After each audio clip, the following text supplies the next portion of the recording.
I am Girolamo Florio, a national guide in South Africa. Today, I want to tell you about a part of our beautiful country very dear to me.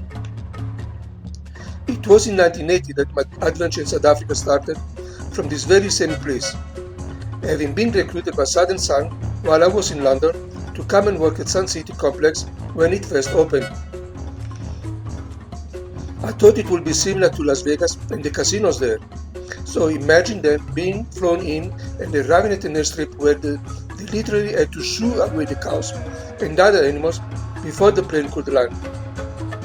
But that is a story for another time. After the initial culture shock of experiencing Sun City and seeing the Pilanesberg and the Northwest Province as it was in the early 1980s, I learned that there is much more to this region than meets the eye. Described by geologists as the Pilanesberg Alkaline Ring Complex, the Pilanesberg is very old and one of only 3 alkaline volcanoes in the world. At its zenith, the volcano towered to a staggering 7,000 meters in height, rivaling even Africa's highest peak, Mount Kilimanjaro. What we see today then is not so much of a volcanic crater, but the cross-section of the magma pipes indicating the various ages. The name Pilanesberg is taken from the Tswana chief Pilane. Human beings have been in the Pilanesberg area since the Middle Stone Age. Many artifacts from this period can be found throughout the park.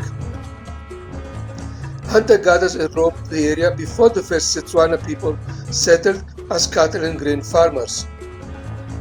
At the foot of the hills, evidence of Iron Age Botswana settlements have been found.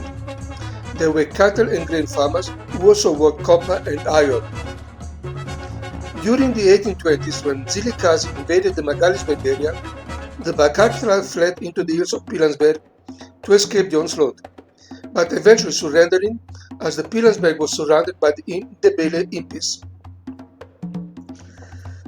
The period also saw the reserve acting as a sanctuary to the rebel Zulu warrior who passed through the area, while fleeing from Zulu King Shaka. In the 19th century, the Voortrekkers farmer from the Cape Colony, who had been disgusted with British rule, began trekking away from this colony as far north as the Magaliesberg, where they defeated Zilikazi and Ndebele, after which the Voortrekkers continued to settle the land with many of the former Tswana inhabitants. There are several scattered graveyards in the area to remind visitors today of the inhabitants of the past.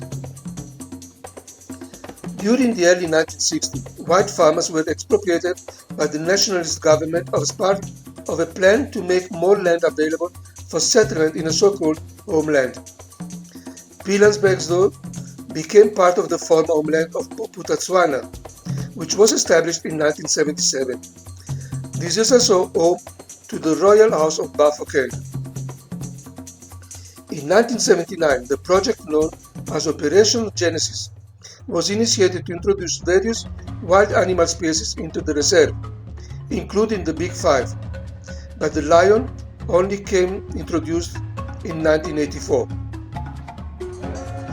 Having been developed from scratch, Pilanesberg is a mature tourism attraction. 50,000 hectares of unique land incorporating hills, valleys and broken rock country created from ancient volcanic activities.